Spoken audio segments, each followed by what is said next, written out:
Praise lord. Good morning. అందరికీ వందనాలు. ఈరోజు మనం నేర్చుకోవాల్సిన అధ్యాయం చూసే ముందు చిన్న ప్రార్థన చేసుకుందాం. ప్రార్థనకి భవించండి. ప్రభు వాయిస్ పాసింగ్ వస్తున్నాం. ప్రభు మీ వాక్యం చదువుతుండగా సహాయం చేయండి. అందులో విషయాన్ని నేర్చుకోవడానికి కృప చూపించండి. మీ సత్యం నుండి తొలగిపోకుండా కృప చూపించమని సహాయం చేస్తున్నాం. ఈ సేత పరిశుద్ధ నామములో అడుగుతున్నాం పరమ తండ్రి. ఆమేన్.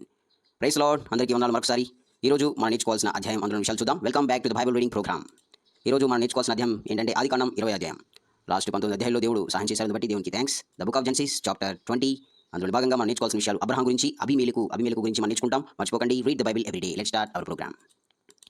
అబ్రహాము, అబీమెలెకు అనే విషయాలు వాళ్ళిద్దరి గురించి మనం నేర్చుకుంటాం. ఈ అధ్యాయంలో చూద్దాం. మొదటి వచనం. అక్కడ నుండి అబ్రహాము దక్షిణ దేశమునకు తరలిపోయి కాదేశుకును షూరుకును మధ్య ప్రదేశములో నివసించి గెరారులో కొన్నాళ్ళు ఉండెను. సో మొదటి వచనం ఏం తెలియజేస్తుంది? అక్కడ నుండి అంటే లాస్ట్ అధ్యాయంలో మనం ఎక్కడ నుండి బయలుదేరో అక్కడ నుంచి అబ్రహాం ఏం చేసిందంటే దక్షిణ దేశమునకు తరలిపోయాడు, దక్షిణ దేశమునకు వెళ్ళాడు. దక్షిణ దేశమునకు ఏమి ఉన్నాయి చూడండి. కాదేశుకును షూరుకును మధ్య ప్రదేశంలో నివసించి గెరారులో కొన్నాళ్ళు ఉన్నాడు. ఇక్కడ పేర్లు గుర్తుపెట్టుకున్నాం, అండర్లైన్ చేసుకున్నాం. కాదేశుకును షూరుకు మధ్య ప్రదేశంలో నివసించి గెరారులో కొన్నాళ్ళు ఉన్నాడు. గెరారు ఇది కాదేశు, ఇది షూరు. దీని మధ్య ప్రదేశంలో కొన్నాళ్ళు ఉన్నాడు. తర్వాత గెరారులో కొన్నాళ్ళు నివసించాడు. గెరార్లో. సో ఇది ఈ మొదటి వచనంలో మనం చూస్తాం ఫ్రెండ్స్. నెక్స్ట్.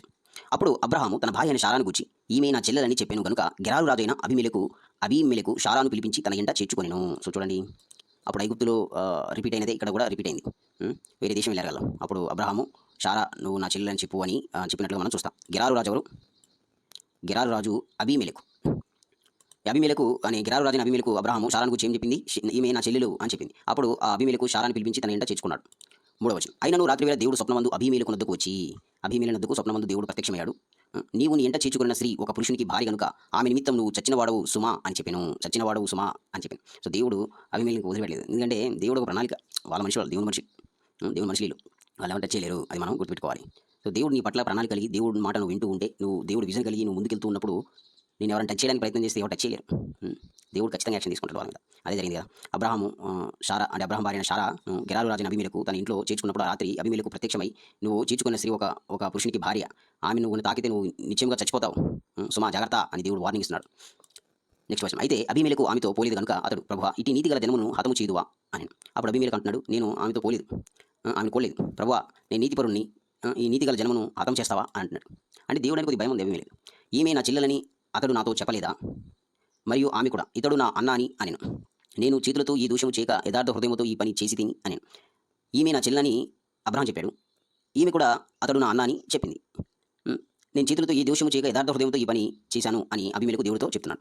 నెక్స్ట్ వచ్చి. అందుకు దేవుడు, అవును యథార్థ హృదయంతో దీన్ని చేసితివని నేను ఎరుగుదును, మరియు నువ్వు నాకు విరోధముగా పాపం చేయకుండా నేను నిన్ను అడ్డగించి తిని, అందుకే నేను ఆమెను ముట్టనీయలేదు. సో నువ్వు యథార్థ హృదయంతో నువ్వు చేశావు, అది నాకు తెలుసు. నాకు విరోధంగా నువ్వు పాపం చేయకుండా ఉండడం నిమిత్తమే నేను నిన్ను ఆమెను ముట్టనీయలేదు, లేకపోతే ఏమైదో చాలా దారుణంగా ఉండేది అని దేవుడు అబీమెలెకుతో చెప్తున్నాడు. కాబట్టి ఆ మనిషిని భార్యను తిరిగి అతనికి అప్పగించు, అతడు ప్రవక్త, అతడు నీ కొరకు ప్రార్థన చేయను, నువ్వు బ్రతుకుతూ నీవు ఆమెను అతనికి అప్పగించిన ఎడల నీవును నీ వారందరూ నిశ్చయముగా చచ్చెదరని తెలుసుకో. నీవు ఆమెను అతనికి అప్పగించని ఎడల నీవును నీ వారందరూ నిశ్చయముగా చచ్చెదరని తెలుసుకోమని స్వప్నమందు అతనితో చెప్పాను. సో ఈ వచనం తెలియజేస్తుందంటే అబీమెలెకు నువ్వు నీతిమంతుడు యథార్థపరుడు, అందుకని ఆ పని చేయలేదు, అందుకని నువ్వు నాకు విరోధంగా పాపం చేయకుండా ఉండడం నిమిత్తమే ఆమెను నేను ముట్టనీయలేదు. ఒకవేళ నీవు ఆమెను అతనికి అప్పగించకపోతే నీకు జరిగే చూడు, నీవు నీ వారందరూ నిశ్చయముగా చచ్చిపోతారు, తెలుసుకో అని దేవుడు వార్నింగ్ ఇస్తున్నాడు అబీమెలెకు. అతడు ప్రవక్త, అంటే అబ్రహాం ప్రవక్త, అతని కొరకు ప్రార్థన చేస్తాడు, అప్పుడు నువ్వు బ్రతుకుతావు అని దేవుడు అబీమెలెకుతో చెప్తున్నాడు. నెక్స్ట్. తెల్లవారినప్పుడు అబీమెలెకు లేచి తన సేవకులందరినీ పిలిపించి ఆ సంగతులన్నీ వారికి వినిపించినప్పుడు ఆ మనుషులు మిగుల భయపడిరి. తెల్లవారినప్పుడు అబీమెలెకు లేచి తనకు వచ్చిన కలమతం దేవుడు అతనితో చెప్పిన ప్రతిది కూడా సేవకులందరినీ పిలిపించాడు. ఈ సంగతులన్నీ ఆ సేవకులందరికీ వినిపించాడు. అప్పుడు ఆ సేవకులు మిగులు భయపడ్డారు. అమ్మో ఎన్ని జరుగుతుందా అని. నెక్స్ట్ వచనం. అబీమెలెకు అబ్రహామును పిలిపించి, నీవు మాకు చేసిన పని ఏమిటి? నీవు నా మీదికిని నా రాజ్యం మీదికిని మహాపాతకము తెప్పించినట్లు నేను నీ ఎడల చేసిన పాపం ఏమిటి? చేయరాని కార్యంలో నాకు చేసితివని అతనితో చెప్పాను. సో ఇక్కడ ఇంకా అబీమెలెకు ఏం చేశాడంటే అబ్రహామును పిలిపించాడు. నువ్వు నాకేం చేసావయ్యా? నువ్వు నాకు ఎందుకు అబద్ధం చెప్పావు? నా మీదికి నా రాజ్యం మీదికి గొప్ప కీడు కలిగించడానికి నువ్వు అలా చెప్పావా? నీడల మేమేం చేశాం? ఏం పాపం చేశాం? చేయరాని కార్యాలు నాకు చేసితివని అతనితో అబీమెలెకు చెప్పినట్టుగా అబ్రహాంతో మనం వచ్చాం చూస్తాం. మరి అబీమెలెకు నీవేమి చూచి ఈ కార్యం చేసితివని అబ్రహామును అడగగా, నీవేం చూసి ఈ కార్యం చేశావు, నువ్వేం చూసి ఈ పని చేశావు అని అబీమెలెకు అడిగినప్పుడు అబ్రహాం అంటున్నాడు, ఈ స్థలమందు దేవుని భయం ఏ మాత్రం లేదు కనుక నా భార్య నిమిత్తం నన్ను చంపుదురు అనుకుని చేసి తిని. అప్పుడు అబ్రహాము సెలవిస్తున్నాడు ఏమని అంటే, ఇగో ఈ స్థలమందు అంటే మీరు నివసిస్తున్న ఈ ప్రదేశమందు, ఈ ప్రాంతమందు, ఈ పట్టణమందు, ఈ ఊర్లో అసలు దేవుని భయం లేదు. దేవుని భయం ఏ మాత్రం లేదు. దేవుని భయం కాదు, దేవుని భయం ఏ మాత్రం లేదు. దేవుని భయం లేదు అనేది కాదు, దేవుని భయం అంట ఏ మాత్రం లేదు. అసలు ఏ మాత్రం అని పదం యూజ్ చేశారు. అసలు ఇంత కూడా లేదు, 1% కూడా లేదు. కాబట్టి నేను భయపడి నన్ను నా భార్య నిమిత్తం చంపేస్తారేమో అని అనుకుని ఈ పని చేశాను అని అబ్రహాం క్లారిటీగా స్పష్టంగా అబీమెలెకు తన సమాధానాన్ని ఇస్తున్నాడు. నెక్స్ట్ వచనం. అంతేకాక ఆమె నా చెల్లెలు అను మాట నిజమే. ఆమె నా తండ్రి కుమార్తె గాని నా తల్లి కుమార్తె కాదు. ఆమె నాకు భార్య అయినది. సో, ఇక దేవుడు ఏం చేస్తున్నాడు అంటే అబ్రహాం ఇంకా ఏం చెప్తున్నాడంటే ఆమె నా చెల్లెలన్నమాట నిజమే. అంటే అబ్రహాముకు షారాయి చెల్లెలు. ఆమె నా తండ్రి కుమార్తె గాని నా తల్లి కుమార్తె కాదు. ఇదేంటి ఈ అర్థం కావట్లేదు. ఈ వచనం అర్థం కానట్టు ఉంది కదా! సో, ఈ వచనం జస్ట్ గుర్తుపెట్టుకోవడానికి ప్రయత్నం చేయండి. షారాయి నిజంగా అబ్రహాంకు చెల్లెలే. తండ్రి కుమార్తె గాని తల్లి కుమార్తె కాదు. అంటే తండ్రికి పుట్టిన కుమార్తె గాని తల్లికి పుట్టిన కుమార్తె కాదు. ఆమె నాకు భార్య అయింది. ఈ వచనాన్ని మీకు అర్థమయ్యే రీతిగా షార్ట్ వీడియోస్‌లో నేను పెడతాను. అందులో చూడండి. గుర్తుపెట్టుకోండి ఏ వచనం మనం స్టడీ చేయాలి. అంటే అర్థం కాని విషయాలని షార్ట్ వీడియోస్‌లో పెడతా ఉంటా.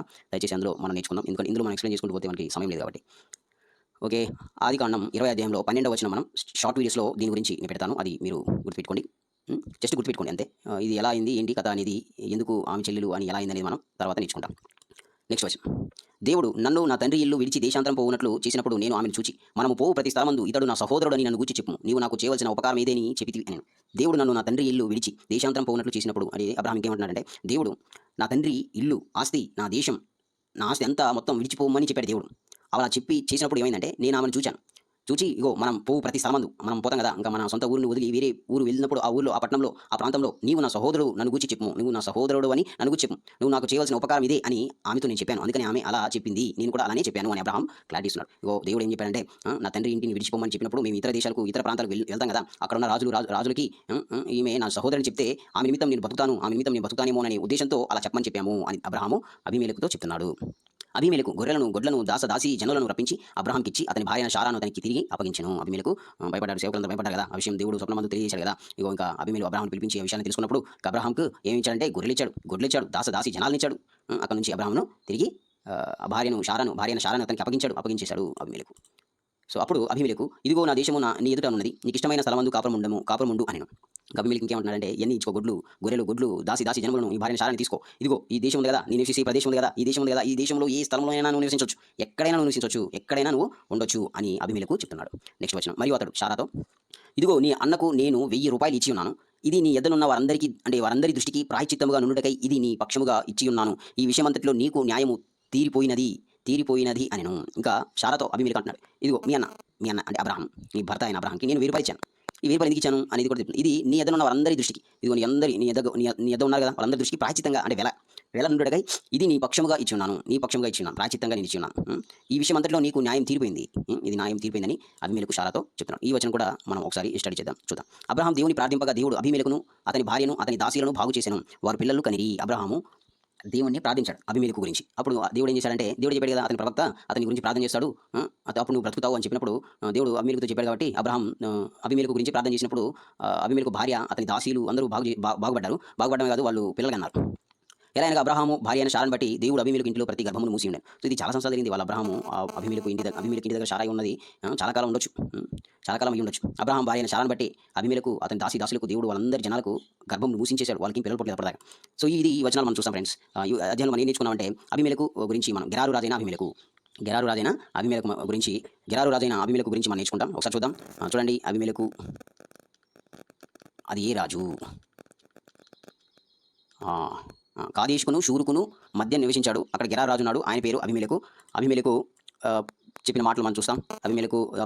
అబీమెలెకు షారాయి నా చెల్లెలని చెప్పినప్పుడు ఆ షారాను అబీమెలెకు తన ఇంట చేర్చుకున్నప్పుడు దేవుడు అతను స్వప్నమందు ఏం చెప్పాడు, వార్నింగ్ ఇచ్చాడు. అప్పుడు అబీమెలెకు తన సేవకులకి తెలియజేసినప్పుడు వాళ్ళందరూ భయపడ్డారు. అబ్రహామును పిలిపించి నువ్వు చేసిన పనిమయ్యా, మమ్మల్ని ఎందుకు ఇలా చేసావు, మా దేశమును మా దాసులను నీవు మాకు కీడు కలిగించే విధంగా నువ్వు చేసావు అని చెప్పినప్పుడు అబ్రహాము అబీమెలెకుతో ఏం చెప్తాడంటే ఇది దేవుడు మమ్మల్ని తండ్రి ఇంటి నుండి వెళ్ళిపోమన్నాడు. అప్పుడు మేము వెళ్ళే ప్రతి చోట కూడా షారాను బట్టి నన్ను చంపుతారేమో, ఎందుకంటే అక్కడ దేవుని భయం ఏమాత్రం లేదు కాబట్టి అందుకని ఈమె నా చెల్లెలని చెప్తే ఈమె నా చెల్లెలు అని చెప్తే మీరు నన్ను వదిలిపెడతారేమో అనే ఉద్దేశంతో అది చేశాను అనే ఉద్దేశం దేవుడు అబ్రహాం తెలియజేస్తాడు. అప్పుడు అబీమెలెకు తనకు ఆస్తి మొత్తం అతనికి అప్పగించి దేశంలో ఎక్కడైనా నివసించవచ్చని డిక్లేర్ చేశాడు అనే విషయాలు చూస్తాం. ఈ రెండు విషయాలు ఈ అధ్యాయంలో మనం చూడాల్సిన విషయాలు ఏంటంటే చెల్లెలు అబ్రహాంకి షారా ఎందుకు చెల్లెలైంది, ఎలా అయిందని చూస్తాము. తర్వాత అబీమెలెకు షారాకు 1000 రూపాయలు ఇచ్చి ప్రాయశ్చిత్తంగా అని చెప్పాడు కదా, వచ్చిన ఈ రెండు వచ్చిన షార్ట్ వీడియోస్లో అప్లోడ్ చేస్తాం. అందులో చూడండి. So, thanks to everyone. Gospel message to the world. దేవుని నామానికి మహిమ కలుగుగాక. మరొక అధ్యాయంతో మరొక రోజు కలుసుకుందాం. ఆమేన్.